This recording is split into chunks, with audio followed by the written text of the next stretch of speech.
ምንድነው የሚለው ከመጀመሪያ ጀምረን አሁን ያየነውን ነገር ስብስብ ማለት በትክክል ሊገለጹ የሚችሉ ነገሮች ክምችት ነው ብለናል። አሻሚ ያልሆኑ አይደል የማያሻሙ አባላቱን ያለ ጥርጣሬ መግለጽ የምንችል ከሆነ እንዲሁም ደግሞ ሁሉም ሰው የሚግባባ ከሆነ ነው። ለምሳሌ ቆንጆ፣ ጎበዝ፣ ሰነፍ ምናምን የሚለው ነገር አያግባባንም። ረጅም፣ አጭር አይደል አያግባባንም ማለት ነው። ማለት ዩኒቨርሳል ሜምበርሺፕ ክራይቴሪያ የሚባል ነገር አለ። እሱን አያሟላም ማለት ነው። ስለዚህ በዛ መሰረት እንግዲህ ይሄንን ማየት እንችላለን። እያንዳንዳቸው በስብስብ ውስጥ የሚገኙ ነገሮች የስብስብ አባላት ይባላሉ ማለት ነው። አንድ ስብስብ ቢሰጠን እነኛን ስብስቦች አሁን ለምሳሌ ስብስብ ሀ ቢሰጠን አንድና ሁለት ቢሰጠን አንድም የስብስብ ሀ አባል ነው፣ ሁለትም የስብስብ ሀ አባል ነው። ግን ሶስት የስብስብ ሀ አባል አይደለም ማለት ነውና በዚህ መልክ አይተናል። የአባላትን ምልክት ደግሞ እቺን ፊደል ምን ነበር ያልነው ከዚህ በፊት አስታውሱ። እቺን ፊደል ምን ነበር ያልነው? የግሪክ ሌተር ምን ትባላለች ነበር ያልነው? ኤፕሲሎን አይደል? ኤፕሲሎን ትባላለች። ስለዚህ በግሪክ ሌተር ኤፕሲሎን ነው የምንጠቀመው ማለት ነው። ምንም አባል የሌለው ስብስብ ባዶ ስብስብ ይባላል። የስብስብ አይነቶችን አይተናል አይደል? የስብስብ አይነቶች ስንት ናቸው ብለናል? 3 አላቂ ስብስብ፣ አልቆቢ ስብስብ እና ባዶ ስብስብ። ስለዚህ አላቂ ስብስብ ማለት ምን ማለት ነው ይላል እዚህ ጋር። አላቂ ስብስብ ማለት የስብስብ አባላቱ ብዛት ውስን የሆነ ወይንም የስብስቡ አባላት ብዛት ተቆጥሮ ሊደረስበት የሚችል አላቂ ስብስብ። አሁን ከ1 እስከ 10 ከ10 በታች የሆኑ ተጋማሽ ቁጥሮች ከ20 በታች የሆኑ የብቸኛ ቁጥሮች ስብስብ ከተባለ ተቆጥሮ ሊደረስበት የሚችል ስለሆነ አላቂ ነው። ስሙም እንደሚናገረው የሚያልቅ ቢቆጠር አባላቱ ተቆጥሮ ያልቃል። አልቆ ቢስ የምትለዋ ደግሞ አፍራሽ የማያልቅ። አሁን ይህንን ደግሞ ያየነው ባለፈው ሁሉም የቁጥር ስብስብ ለምሳሌ የስቴት ኦፍ ናቹራል ነምበር የመቁጠሪያ ቁጥር ስብስብ፣ የድፍን ቁጥር ስብስብ ዜድ ማለት ነው ኢንቲጀርስ፣ የሙሉ ቁጥር ስብስብ፣ የመቁጠሪያ ቁጥር ስብስብ፣ የፕራይመሪ ማለት የብቸኛ ቁጥር ስብስብ፣ የንብብር ቁጥር ደግሞ ምንድነው ኪው ነው አይደለ? የሪል ነምበር ደግሞ የሚባለው በኋላ ትማራላችሁ። በአር ነው የሚወከለውና እነኚህ የቁጥር ስብስብ በሙሉ ተጋማሽ በሉት ኢተጋማሽ ቁጥር በሉት ሁሉም እነኚህ ቁጥሮች በሙሉ ወሰኑ እስካልተሰጠን ድረስ አልቆቢስ ናቸው ማለት ነው። ማቆሚያ የሌለው ይላል ከሆነ አልቆቢስ ስብስብ ይባላል። ሁሉም የስብስብ ሀ አባላት የስብስብ ለ አባላት ከሆኑ ስብስብ ሀ የስብስብ ለ ንዑስ ስብስብ ነው ይባላል። የማለት ሀ ለ አባት ነው፣ ሀ ደግሞ ልጅ ነው ማለት ነው። ያ ማለት ይሄ ትልቅ ስብስብ ሆኖ በውስጡ ብዙ ክፍሎች የሚኖረው ከሆነ ወይም ደግሞ ክፍልፋዮች የሚኖረው ከሆነ ብዙ ንዑስ ስብስቦች የሚኖረው ከሆነ ለማለት ነው። ለምሳሌ ስብስብ ሀን 1 እና 2ን ብንወስድ ስለዚህ የዚህ ስብስብ አባላት ብዛት 2 ስለሆነ 2 ኃይለ ቁጥር 2 ስንት ነው ማለት ነው? 4 ንዑስ ስብስቦች አለው ማለት ነው። እነኚህንም አራቱንም ምንድነው የምናደርገው? በአባላቱ ብዛት ነው የምናወጣው። 0 አባል ያለው ምንም አባል የሌለው ለማለት ነው። 1 አባል ያለው 2 አባል ያለው እያለን እስከ መጨረሻው አባላት ድረስ እንሄዳለን። ስለዚህ 0 ባዶ ስብስብ የሁሉም ስብስቦች ንዑስ ስብስብ ስለሆነ ከዛስ 1 በ1 ደግሞ ስናወጣ ንዑስ ስብስብ 1 ንዑስ ስብስብ 2 ከዛስ በ2 ስንሄድ ደግሞ ራሱ 1 እና 2 እያለን ስንቆጥራቸው 1 2 3 4 ይሆናል ማለት ነው።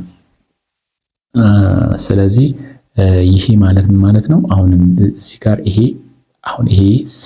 ይሄንን ንዑስ ስብስብ ብናይ አባሉ እዚህ ውስጥ አለ፣ ይሄንን ብናይ አባሉ እዚህ ውስጥ አለ፣ ይሄንን ብናይ አባሉ ሁለቱም እዚህ ውስጥ አሉ ማለት ነው።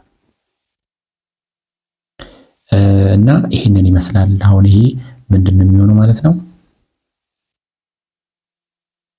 የንዑስ ስብስቦችን ነው የሚያወራው የንዑስ ስብስቦች ይሄም አሁን ንዑስ ስብስቦች ናቸው የሚሆኑት ማለት ነው። የስብስብ ሀ ንዑስ ስብስቦች ነው የሚሆኑት። ህገኛ የሚሆነው ደግሞ መች ነው መሰላችሁ? ህገኛ ከሆነ ደግሞ ስብስብ አሁን ለምሳሌ ስብስብ ሀ ቢኖር ስብስብ ሀ 1 እና 2 ቢኖረው ማለት 2 አባላት ቢኖረው የህገኛ ንዑስ ስብስብ ብዛት ስንት ነው የሚሆነው? 2 ኃይለ ቁጥር 2 ሲቀነስ 1 እናደርጋለን። ለምንድን ነው 1 የምንቀንሰው? ራሱ መሆን አይችልም። አንድ ስብስብ የራሱ ህገኛ ንዑስ ስብስብ መሆን ስለማይችል ማለት ነው። ስለዚህ ይሄ ስንት ይሆናል? 3 ይሆናል። አንዱ የተቀነሰው ራሱን ነው ከላዩ ላይ የሚቀንሰው ማለት ነው። ስለዚህ በዜሮ በአንድ ነው የምናወጣው ማለት ነው። ስለዚህ ይሄ በዜሮ ባዶ ስብስብ፣ በአንድ ደግሞ ንዑስ ስብስብ 1 እና ንዑስ ስብስብ 2 በሁለት አናወጣም፣ ምክንያቱም ራሱ ነው የሚሆነው ማለት ነው። ስለዚህ አንድ ስብስብ የራሱ ህገኛ ንዑስ ስብስብ ስለማይሆን ማለት ነው።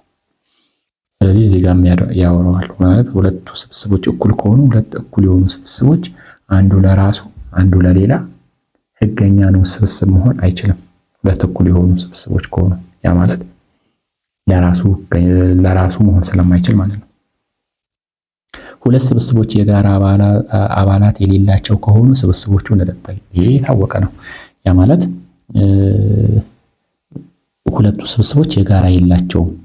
የጋራ ከሌላቸው ንጥል ይባላሉ ይላል። ሀ እና ለ ንጥል ስብስቦች ከሆኑ ይሄው ሀ እና ለ የሁለቱ የጋራ ባዶ ስብስብ ነው። ብዛቱ ደግሞ የስብስብ ሀ ማሳበር ለ አሁን ሀ ማሳበር ለ ብዛቱ ምንድነው የሚሆነው? የዚህ 0 ነው የሚሆነው፣ ምክንያቱም የጋራ የለውም ንጥል ስለሆነ። ቀጣይ ደግሞ ሁለት ስብስቦች የአባሎቻቸው ብዛት እኩል ከሆነ እና እያንዳንዳቸው የስብስቦቹ አባላት የሚመሳሰሉ ከሆነ ስብስቦቹ እኩል ስብስቦች ይባላሉ። እኩል ለምሳሌ ሀ 1 እና 2 ከሆነና ለደግሞ እሱም 1 እና 2 ከሆነ አንድም ከአንድ ጋር እኩል ነው፣ ሁለትም ከሁለት ጋር እኩል ነው።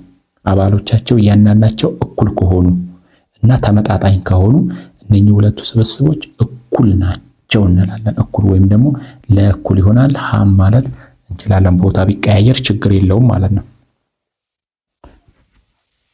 ሌላው ሁለት ስብስቦች አባሎቻቸው ብዛት እኩል ከሆነ እነዚህ ስብስቦች ተመጣጣኝ ይባላሉ። ተመጣጣኝ ማለት ምን ማለት ነው? የሚመጣጠን በብዛት የሚመጣጠን። ይሄ ማለት ምን ማለት ነው? የስብስብ ሀ የአባላት ብዛት 2 ከሆነ የስብስብ ለ የአባላት ብዛት 2 ከሆነ እነኚህ ሀ እና ለ ተመጣጣኝ ናቸው፣ ምንም አባሎቻቸው ራሱ ባይመሳሰል ማለት ነው። አሁን እዚህ ጋር ይህንን መብዬ ሀና ለብል ሀናማ መ ስብስብ ምን ይሆናል? ተመጣጣኝ ይሆናል። መና ለም ተመጣጣኝ ይሆናል። ባያችሁ አይደል? አባላቶቹ ላይ ሳይሆን የስብስቡ ብዛት ላይ ነው ትኩረት የሚያደርገው ማለት ነው። ቀጥሎ የሁለት